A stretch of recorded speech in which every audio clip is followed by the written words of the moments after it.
MPSC ट्रिक्समध्ये आपलं सर्वांचं स्वागत आहे। आज नुकताच राज्यसेवेचा पेपर झाला आणि राज्यसेवेच्या पेपरमध्ये आपल्या पॉलिटी आर्टिकल्स PDF-मधील कसे प्रश्न आले ट्रिक्सनुसार ते दाखवतो मी तुम्हाला थोडासा डेमो बघा। आता हे राज्यसेवेला आज झालेल्या राज्यसेवेला हा प्रश्न होता, सुकाणू समितीचे अध्यक्ष कोण? राजेंद्र प्रसाद। सल्लागार समितीचे अध्यक्ष कोण? केंद्रीय अधिकार समितीचे अध्यक्ष कोण? आणि मूलभूत हक्क उपसमितीचे अध्यक्ष कोण? तर याचे मी तुम्हाला ट्रिक्स दाखवतो। तर पहा, आपली जी पॉलिटीची PDF आहे, पॉलिटी ट्रिक्सची PDF, त्यामध्ये याची ट्रिक्स दाखवतो मी तुम्हाला। पहा आता इथे त्यांनी काय विचारले, सुकाणू समिती। तर हे पहा, सुकाणू समितीचे अध्यक्ष कोण होते? तर डॉक्टर राजेंद्र प्रसाद। हे बघा, डॉक्टर राजेंद्र प्रसाद। तर आपली जी पॉलिटीची पेड PDF आहे त्यामध्ये आपण याची ट्रिक्स काय केलेली पहा। तर सुक्या मनुक्यांचा लाडू प्रसाद, सुक्या मनुक्यांचा लाडू त्या आणि ते जो प्रसाद आहे त्याच्यात खूप, हे बघा, लाडूचा जो प्रसाद असतो त्याच्यामध्ये सुके मनुके टाकलेले असतात। तर त्या सुक्या मनुक्याचा प्रसाद लोकांना वाटला वगैरे, तर असं। आणि ज्यावेळेस फर्स्ट राष्ट्रपती निवडून आले होते त्यावेळेस भरपूर लोकांना काय केला, तो सुक्या मनुक्यांचा प्रसाद वाढला। तसेच जे भारताचे पहिले राष्ट्रपती आहेत त्यांना पण सुक्या मनुक्यांचा प्रसाद खूप आवडतो, अशी आपली ट्रिक्स आहे। आता तुम्हाला संपूर्ण पॉलिटी आर्टिकल्सची अशा ट्रिक्स पेड PDF हवी असेल तर तुम्ही 84 21 90 83 84 या नंबरवर संपर्क करू शकता। तसेच आपली MPSC ट्रिक्स ही टेलिग्राम चॅनल आहे, त्यावर मी हे संपूर्ण आलेले प्रश्न आणि आपल्या ट्रिक्स तिथे टाकलेले आहेत, ते तुम्ही तिथे पाहू शकता बघा। त्यानंतर मूलभूत हक्क उपसमितीचे अध्यक्ष हे बघा इथे JB कृपलानी, मूलभूत हक्क उपसमिती JB कृपलानी। अल्पसंख्याक उपसमिती SC मुखर्जी। ईशान्य सीमा आदिवासी क्षेत्र समिती गोपीनाथ बोर्डलाई। इथं याची ट्रिक काय केली होती बघा आपण, ह्या बोर्डलाईमध्ये इथं ई आहे आणि इथं ई आहे, हे इथला ई डायरेक्ट इथे जाऊ द्यायचा, अशी ट्रिक्स केली होती आपण। त्यानंतर काय विचारलेलं आहे त्यांनी, केंद्रीय अधिकार सल्लागार समिती। तर सल्लागार समिती मध्ये हे बघा जोडे, तर अयोग्य जोडी ओळखा विचारलं होतं। तर सल्लागार समितीचे जे अध्यक्ष ते इथं त्यांनी वल्लभभाई पटेल दिलेलं आहे, हे इथं चुकीचं आहे। कारण वल्लभभाई पटेल कशाचे आहेत पहा, इथं दाखवतो मी तुम्हाला। तर वल्लभभाई पटेल हे प्रांतिक घटना समितीचे अध्यक्ष होते, वल्लभभाई पटेल। ओके, प्रांतिक घटना समिती। तर हे इथं तुम्ही लक्षात घेऊ शकता। त्यानंतर पुढचा प्रश्न काय विचारलेला पहा, पट्टाभी सीतारामय्या हे खालील समितीचे अध्यक्ष होते।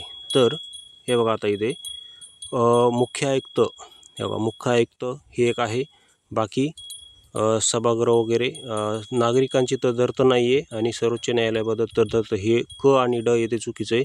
तर सभागृह समिती आणि मुख्य आयुक्त इथे अ आणि ब बरोबर आहे। आता मी याची ट्रिक्स दाखवतो तुम्हाला मी।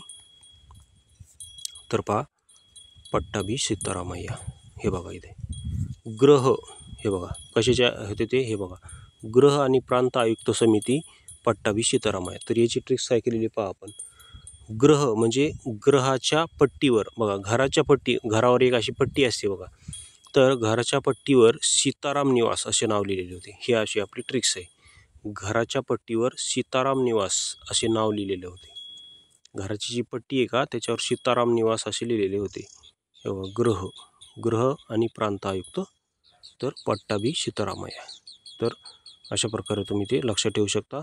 आणि इथे नागरिकांवरील तदर्थ आणि सर्वोच्च न्यायालयाची जी समिती आहे, नागरिकांवरील तदर्थ आणि सर्वोच्च न्यायालयाची, ती आहे वरदचारी। काय त्या समितीचं नाव? वरदचारी। तर याची ट्रिक्स काय केलेली आपण बघा, ज्येष्ठ नागरिकांना वरद विनायकाच्या दर्शनाला बंदी घातली म्हणून त्यांनी सर्वोच्च न्यायालयात धाव घेतली। ओके, मग आता इथे नागरिकांवरील तदर्थ आणि सर्वोच्च न्यायालयाबद्दल तदर्थ समिती, ह्या दोन समितीचे अध्यक्ष कोण आहेत? तर वरदचारी। त्यामुळे इथे ऑप्शन क ड हा ऑप्शन चुकतो, जिथे क आणि ड आहे ते कट, मग राहिला फक्त एक अ आणि ब। मग ते पाहिलं आपण, मुख्य आयुक्त आणि गृह समिती, हे बघा सभागृह, हे गृह समिती आणि मुख्य आयुक्त। मुख्य आयुक्ताच्या घरावर पट्टी होती आणि त्याच्यावर सीताराम निवास असं लिहिलेलं होतं। तर ही अशी आपली ट्रिक्स आहे। त्यानंतर पहा पुढचा प्रश्न काय आहे, पुढचा प्रश्न पहा की खालील कोणते भारताच्या राज्यघटनेतील भाग 1 मधील कलम 1 ते 4 संबंधित आहे? तर 1 ते 4 संबंधित काय आहे? संघराज्य व त्याचे राज्यक्षेत्र। तर याचे पण आपण संपूर्ण ट्रिक्स केलेले आहेत. हे बघा इथे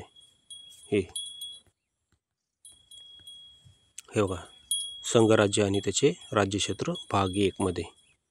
तर कलम 1 काय आहे, कलम 2 काय आहे, कलम 3 काय, संपूर्ण ट्रिक्सनुसार आपण इथे कव्हर केलेले ते तुम्ही पाहून घेऊ शकता. त्यानंतर पुढचा प्रश्न काय होता, भारताच्या राज्यघटनेतील अनुच्छेद 371 व त्याच्या उपअनुच्छेदानुसार विशेष दर्जा नसलेली राज्ये कोणती? तर विशेष दर्जा नसलेली राज्य आहेत त्रिपुरा आणि झारखंड. कारण नागालँड ए फॉर नागालँडसाठी 371 ए फॉर अनाकोंडा नाग अशी आपण ट्रिक केलेली आहे. मणिपूरसाठी सी आहे, सी फॉर कॅटपूर अशी आपण ट्रिक केलेली, ते पण मी तुम्हाला दाखवतो. इथे बघा हे ट्रिक्स आहेत. हे पहा, ए फॉर अनाकोंडा नाग, बी फॉर आसाम म्हणजे बोरफुकन प्रदेश, सी फॉर मणिपूर म्हणजे कॅटपूर अशी आपण ट्रिक केलेली आहे. एफ फॉर सिक्कीम 5चा शिक्का अशी ट्रिक केलेली आहे. बाकी संपूर्ण हे बघा, एच फॉर अरुणाचल प्रदेश म्हणजे हसरी अरुणा असं केलेलं आहे. जे फॉर जोकर म्हणजे जोकर असतात नाटकात म्हणजेच कर्नाटक, अशा आपण संपूर्ण ट्रिक्स केलेले आहेत. पॉलिटी आर्टिकल्सच्या तर संपूर्ण आपल्याकडे ट्रिक्स आहेत. तर हे आजच्या राज्यसेवेचे आलेले प्रश्न होते आणि आपल्या PDF मधील ट्रिक्स होते. जर व्हिडिओ आवडला असेल तर चॅनलला सबस्क्राईब करायला विसरू नका. तसेच तुम्हाला संपूर्ण पॉलिटी आर्टिकल्सची ट्रिक्ससह पेड PDF घ्यावी असेल तर 84 21 90 83 84 वर संपर्क करा.